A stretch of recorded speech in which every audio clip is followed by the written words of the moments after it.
오늘 우리에게 주시는 하나님의 말씀은 마태복음 2장 13절에서 23절까지 말씀입니다.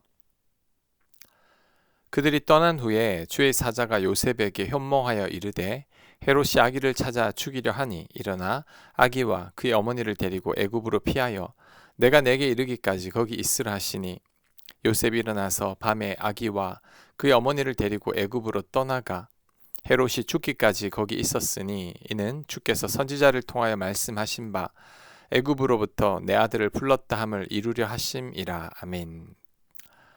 동방 박사가 구세주가 난 곳을 가르쳐 달라고 헤롯 왕이 당부를 했지만 동방 박사는 그냥 떠났습니다.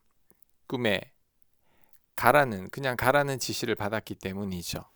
헤롯 왕이 속은 줄 알고 분노하며 사내 아기들을 다 죽일 계획을 가졌는데 그때 주의 사자가 요셉의 꿈에 나타나 애굽으로 피하라고 말씀한 겁니다.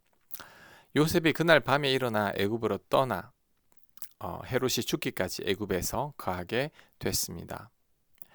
애굽은 이방이지만 항상 피난처 역할을 하는 것 같습니다. 요셉이 형들의 시기로 팔렸지만 애굽에서 그는 잘 훈련받고 연단되어서 애굽의 총리가 되었습니다. 가나안 땅에 기근이 있을 때에도 야곱 집안 전체가 피난 가서 400년간 머무르게 한 장소가 바로 애굽이죠.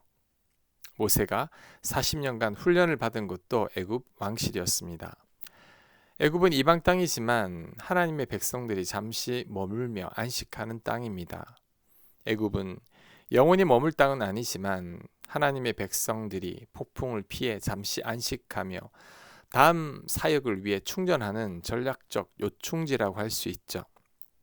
하나님께서는 광야 한가운데서도 구름 기둥을 예비하시듯 헤롯의 칼날이 미치지 못하는 이방의 땅 애굽을 예수님을 위해 미리 준비해 두신 거죠. 때때로 하나님은 우리가 원치 않은 상황이나 낯선 환경으로 몰아넣으실 때가 있습니다. 하지만 그것은 징벌이 아니라 보호라고 생각해야 합니다. 때로는 질병이, 때로는 사업의 실패가, 때로는 예기치 못한 관계의 단절이 우리에게는 고통스러운 애굽처럼 느껴질 수 있습니다. 하지만 우리는 기억해야 합니다. 하나님께서 우리를 위한 피난처 애굽을 준비하셨다는 것을, 헤롯 왕의 분노로부터 피할 곳을 예비하신 하나님께서 우리를 위한 피할 애굽을 또한 준비하고 있음을 믿어야 합니다. 이런 애굽이 사람일 때도 있습니다. 에스더서에서 하만의 위협 앞에 모든 유다 백성들이 다 죽게 되었죠. 이때 하나님께서 예비하신 애굽이 바로 에스더죠. 에스더를 통해 유다 백성들을 다 구원해냈습니다. 시험 당할 즈음에 피할 길 에스더를 예비하셨던 하나님이신 거죠. 지금 어떤 위기와 환란을 만났습니까? 눈앞에는 헤롯의 군대만 보일지 모르나 이미 하나님은 애굽에 당신의 자리를 마련해 두셨습니다. 보이지 않는다고 해서 없는 것은 아닙니다. 하나님은 당신보다 앞서 행하시며 가장 선한 길을 예비하고 계십니다. 그러니 위기 속에서 당황하지 말고 우리를 가장 안전한 곳으로 인도하실 여호와 이레의 하나님을 신뢰해야 합니다. 결국 애굽은 낯선 땅이 아니라 하나님께서 숨겨두신 피난처였죠. 그곳에서 우리는 쉼을 얻고 훈련을 받으며 다시 사명의 땅으로 돌아갈 힘을 얻게 되는 겁니다. 예수님을 위해 애굽을 예비하신 하나님께서 나를 위해서도 애굽을 예비하셨음을 믿고 오늘도 믿음으로 살아내기를 바랍니다.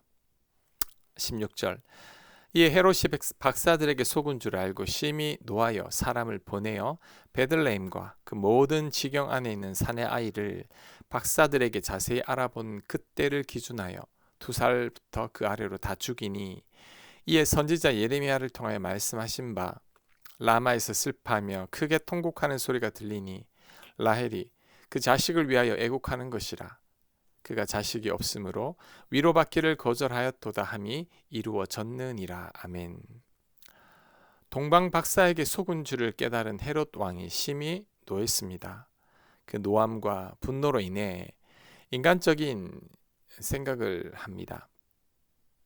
태어난 남자 아이들을 다 죽이면 유대의 왕으로 태어난 아이를 죽일 수 있다는 악한 생각이죠. 그래서 두사리아의 모든 사내 아이를 다 죽입니다. 얼마나 큰 비극입니까? 헤롯을 통해서 배울 교훈이 하나 있습니다. 하나님 뜻을 거스르게 되면 분노가 뒤따릅니다. 내 뜻대로 안 되니 분노하는 거죠. 하나님 말씀대로 순종하고 싶지 않으니 분노하는 겁니다. 요나 선지자가 니느웨의 심판을 예언하라는 말씀을 듣고 불순종하죠. 니느웨 사람들을 좋아하지 않던 요나는 하나님 말씀대로 순종하기 싫은 겁니다. 그래서 물고기 뱃속에서 고생을 3일간 하게 되죠. 잠깐 정신을 차리나 했더니 니느웨 백성들의 회개에 하나님께 또 분노합니다. 왜 니느웨 백성들을 살려주십니까? 사람들을 사랑해야 할 선지자가 사람들의 멸망을 바라며 하나님께 분노하고 있죠. 말씀에 대한 순종에는 평안과 기쁨이 있습니다. 하지만 말씀에 대한 거역에는 노함과 분노가 있습니다. 내 안에 분노가 일어난다면 그것은 분명히 하나님께서 기뻐하는 것은 아닐 겁니다. 하나님 말씀과 충돌이 있을 겁니다. 분노하는 것은 절대 하나님의 뜻이 아니죠. 이런 분노가 자신을 죽일 뿐만 아니라 다른 사람들까지 죽이고 있습니다. 헤롯의 분노로 얼마나 많은 아이의 부모님들이 통곡하게 됐습니까? 심지어 내 사랑하는 사람들까지 괴롭히게 되죠. 내가 분노할 때 누가 피해를 보던가요? 내 가족이죠. 어떤 경우에도 분노하면 안 됩니다. 그리고 제가 늘 강조하는 말이 있죠. 분노할 때 그 어떤 행동을 했어도 안 되고 그 어떤 선택이나 결정을 했어도 안 됩니다. 말도 했어도 안 됩니다. 그 어느 누구도 만나지 않는 게 좋습니다. 헤롯이 분노 가운데 결정한 일이 수많은 사람들을 슬픔과 고통에 빠지게 했죠. 분노 가운데는 그 어떤 결정도 해서는 안 됩니다. 하나님 말씀에 순종할 때 기쁨과 평안이 있습니다. 거역에는 불안과 분노가 있죠. 분노가 일어나고 화가 치밀어 오를 때 꼭 기억해야 합니다. 하나님의 뜻이 아니다. 하나님 기뻐하시지 않는다. 실수할 가능성이 크니 불이 가라앉을 때까지 혼자 있는 게 낫습니다. 자, 오늘 본문을 통해 배울 수 있는 중요한 교훈이 한 가지 더 있습니다. 하나님은 악을 통해서도 두려움을 통해서도 하나님의 뜻을 이루어 가십니다.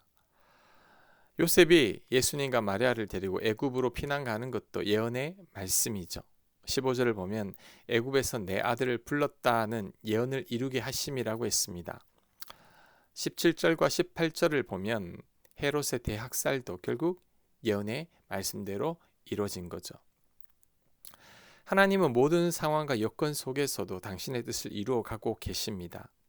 예언의 말씀들이 하나 둘 이루어져 가는 거죠. 아무리 하나님 말씀에 불순종하고 대적해도 하나님은 당신의 뜻을 이루십니다. 십자가를 보면 알 수 있죠. 사단 마귀는 하나님을 대적하여 하나님의 아들을 십자가에 죽였습니다. 그런데 그것이 인류를 위한 구원이 될 줄 누가 알았겠습니까? 결국 하나님의 뜻은 이루어집니다.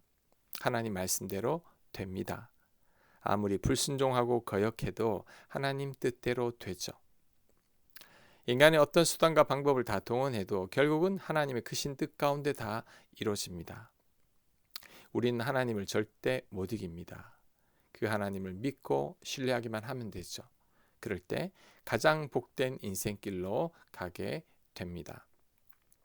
19절 헤롯이 죽은 후에 주의 사자가 애굽에서 요셉에게 현몽하여 이르되 일어나 아기와 그의 어머니를 데리고 이스라엘 땅으로 가라. 아기의 목숨을 찾던 자들이 죽었느니라 하시니 요셉이 일어나 아기와 그의 어머니를 데리고 이스라엘 땅으로 들어가니라. 그러나 아켈라오가 그의 아버지 헤롯을 이어 유대의 임금됨을 듣고 거기로 가기를 무서워하더니 꿈에 지시하심을 받아 갈릴리 지방으로 떠나가 나사렛이란 동네에 가서 사니 이는 선지자로 하신 말씀에 나사렛 사람이라 칭하리라 하심을 이루려 함이로라. 아멘. 자, 분노로 날뛰며 불순종하던 헤롯은 결국 죽습니다. 이것으로 볼 때 헤롯은 대학살이 있은 후 얼마 살지 못했다는 것을 알 수 있죠. 하나님을 대적하는 자의 최후가 이와 같아지는 겁니다. 헤롯이 죽은 후 요셉의 꿈에 주의 사자가 나타나서 다시 이스라엘로 돌아가라고 합니다. 그래서 요셉은 다시 이스라엘로 돌아오죠. 근데 오늘 본문의 요셉을 보면 바로 순종하는 사람이라는 것을 알 수 있습니다. 21절을 보면 요셉이 일어나 바로 떠납니다. 14절에는 밤에 꿈을 꾸고 밤에 일어나 바로 떠납니다. 요셉은 마리아가 잉태했을 때도 가만히 끊고 자있지만 천사의 말 한마디에 바로 순종했죠. 꿈의 지시를 2번 받았는데 2번 다 바로 순종했습니다.